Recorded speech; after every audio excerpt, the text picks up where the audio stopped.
রাজ্যে প্রতিনিয়তই চুরিকাণ্ড সংঘটিত হচ্ছে, যেখানে কেউ তার স্বর্ণালংকার খোয়াচ্ছেন, আবার কেউ তার মূল্যবান জিনিসপত্র খোয়াচ্ছেন। আর এই ধরনের চুরির ঘটনায় কিন্তু গোটা রাজ্য জুড়ে আতঙ্ক বাড়ছে। মানুষ বাড়িঘর ছেড়ে কোথাও থাকছে না। কবে নিশি কুটুম্বের দল হানা দিয়ে জিনিসপত্র নিয়ে যায়, আর এই আতঙ্কেই পুলিশের কাছেও জমা হচ্ছে অহরহ অভিযোগ। তবে এবার চুরি যাওয়া স্বর্ণালংকার এবং রূপালংকার সহ এক চোরকে আটক করতে সক্ষম হয় পুলিশ। রাজধানী আগরতলার খেজুরবাগান এলাকা থেকে অভিযোগ মূলে তদন্তে বেরিয়ে পুলিশ কিন্তু জিনিস উদ্ধারের পাশাপাশি একজনকে আটকও করতে পেরেছে।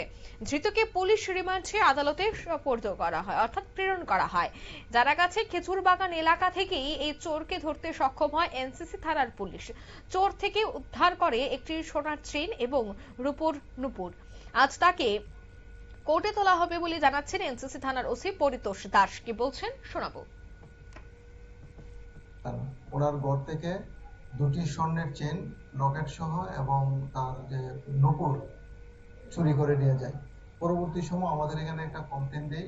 এই কমপ্লেনের ভিত্তিতে আমরা একটা কেস রেজিস্টার করি, NCCPS case number 53/2024 under section 33 clause 331 clause 4 and 305 ক্লজে বিএনএস এই দ্বারা আমরা একটা মামলা নিই এবং তদন্ত করতে গিয়ে আমরা একজন লোককে আটক করি এবং তার কাছ থেকে আমরা যে স্বর্ণের চেইন এবং একটা নূপুর আমরা উদ্ধার করতে সক্ষম হয়েছি।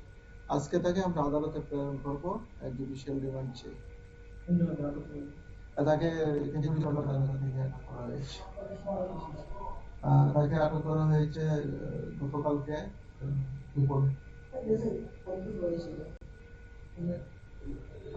স্বর্ণের চেন অ্যাকচুয়ালি ওয়েটটা রকেট সহ 9 পয়েন্ট সামথিং, আর যে রূপার তো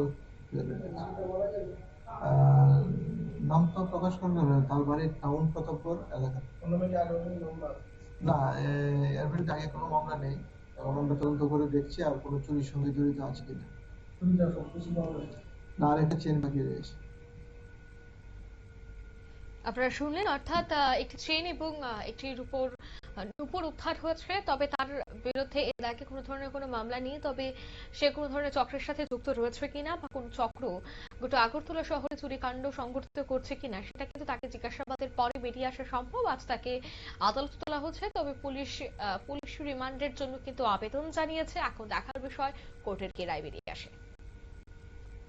নিয়ে নিচ্ছি ছোট্ট একটি বিজ্ঞাপন বিরতি, সঙ্গে থাকুন।